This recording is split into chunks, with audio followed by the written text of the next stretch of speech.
وہ لہو لہان پڑی تھی۔ والدین بیٹی اور زیورات ساتھ لے گئے۔ تبھی جھگڑا اور بڑھا، حالات بے قابو ہو گئے۔ داماد نے سسر سے گستاخانہ رویہ اختیار کر لیا۔ رادیہ کے بھائی نے بنوئی سے کہا کہ زیورات کا مطالبہ چھوڑ دو، میں تمہاری نوکری لگوا دوں گا، مگر اس شخص نے یہ پیشکش بھی ٹھکرا دی کہ میں تمہارا احسان کیوں لوں۔ دراصل بھاج انکل نشے کے عادی ہو گئے تھے اور اب نوکری پابندی سے کرنا ان کے بس کی بات نہیں تھی۔ انہی جھگڑوں کی وجہ سے کائنات بیچاری اسکول کی تعلیم سے محروم ہو گئی۔ گھریلو کام کاج کی خاطر انہوں نے اسے اسکول سے ہی نکلوا دیا۔ یوں میرا اس سے ملنا جلنا جاتا رہا۔ کچھ دن بعد سنا کہ اس کی شادی ہو رہی ہے۔ دادی نے کہیں غیروں میں رشتہ طے کر دیا تھا۔ گھرانہ تو خوشحال تھا، مگر دولہا کائنات سے عمر میں کافی بڑا تھا۔ شادی کے کچھ دن بعد وہ پرسکون ہو گئی۔ اب مجھ سے کبھی کبھار آ کر مل جاتی۔ اس کا شوہر اسے ہم سے ملنے سے نہیں روکتا تھا۔ وہ بتاتی کہ شوہر محبت کرنے والا انسان ہے، گھر کا ماحول بھی پرسکون ہے۔ 1 سال بعد کائنات کی دادی کا انتقال ہو گیا۔ گھر میں حمیرہ اور سلیمان اکیلے رہ گئے۔ خالہ رادیہ کے شوہر اسے منانے گئے، مگر کائنات کے نانا نانی نے بیٹی کو داماد کے ساتھ جانے نہیں دیا، جبکہ بچوں کی خاطر خالہ گھر واپس جانا چاہتی تھیں، مگر باپ اور بھائیوں سے مجبور تھی، نہ چاہ سکی۔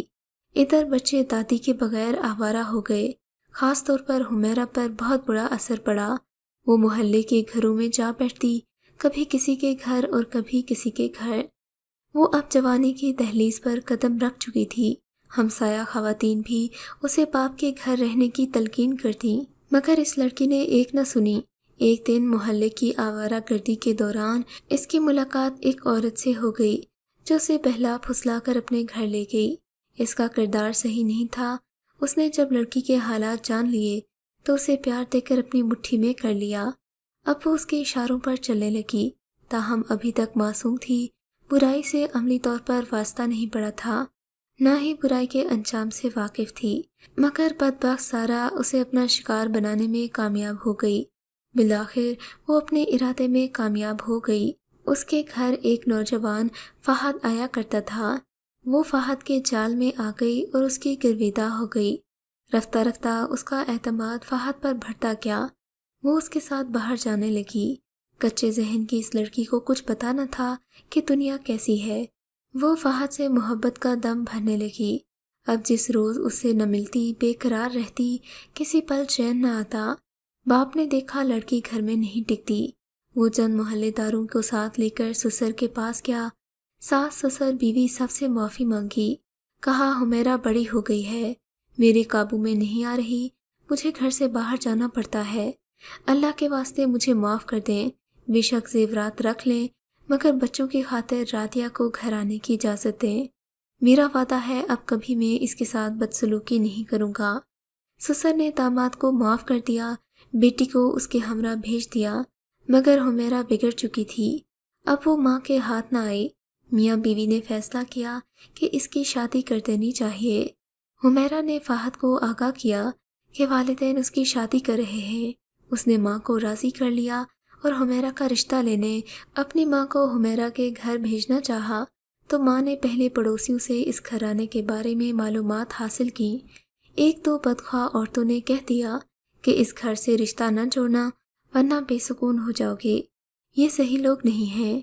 فہد کی والدہ نے حمیرہ کا رشتہ لینے سے انکار کیا تو فہد حمیرہ کو لے کر غائب ہو گیا۔ دونوں نے کورٹ میرج کر لی۔ یوں محلے میں بدنامی ہو گئی۔ اس کا سب سے زیادہ اثر سلمان نے لیا۔ اس کی عمر کے لڑکے بات بات پر اسے بہن کا طعنہ دیتے۔ 1 سال بعد دروازے پر دستک ہوئی۔ ماں باپ گھر پر نہیں تھے، جبکہ سلمان اکیلا تھا۔ اس نے پوچھا کون ہے؟ سمیرہ نے کہا بھائی میں ہوں، میں بہت مشکل میں ہوں، دروازہ کھولو۔ کہنے لگا تم واپس چلی جاؤ، ہمارے لیے مر چکی ہو، دوبارہ مت آنا ورنہ جان سے مار دوں گا۔ سلمان جو اب 17 سال کا تھا، اس نے نفرت سے دروازہ بند کر دیا، حمیرہ کو گھر میں داخل نہ ہونے دیا۔ معاملہ یہ تھا، حمیرہ بے حد دکھی تھی۔ فہد کچھ بھی نہیں کرتا تھا، بلکہ بھٹکی ہوئی لڑکیوں کو عیاش لوگوں کے سپرد کر کے بہت سارا پیسہ کماتا تھا۔ وہ اس برے ماحول میں ناخوش تھی۔ غلط انداز میں زندگی گزارنا اسے گوارا نہ تھا۔ اسی وجہ سے وہ لوٹ کر گھر آئی کہ ماں باپ اس کی غلطی کو معاف کر دیں، مگر سلمان نے دروازہ نہ کھولا۔ وہ تھانے چلی گئی، وہاں بیان دیا، تب اسے دارالامان بھجوا دیا گیا۔ اس نے خواہش کی کہ اس کی خلا کروا دی جائے تاکہ وہ فہد سے آزاد ہو کر ایک شریفانہ زندگی گزار سکے۔ ادھر فہد کو پولیس نے گرفتار کر کے حوالات میں ڈال دیا۔ سارا کے کچھ لوگوں سے مراسم تھے جو بااثر تھے، انہوں نے فہد کو رہائی دلوا دی۔ جس روز حمیرہ کو مجسٹریٹ کے روبرو پیش ہونا تھا، فہد کو بھی وہیں آنا تھا۔ یہ خلا کا کیس تھا۔ حمیرہ نے دلیری سے بیان دیا، ہر بات اس نے جج کے سامنے دہرا دی۔ بیان دے کر وہ جو ہی باہر نکلی، دارالامان جاتے ہوئے راستے میں فہد نے اسے بے دردی سے ہلاک کر دیا۔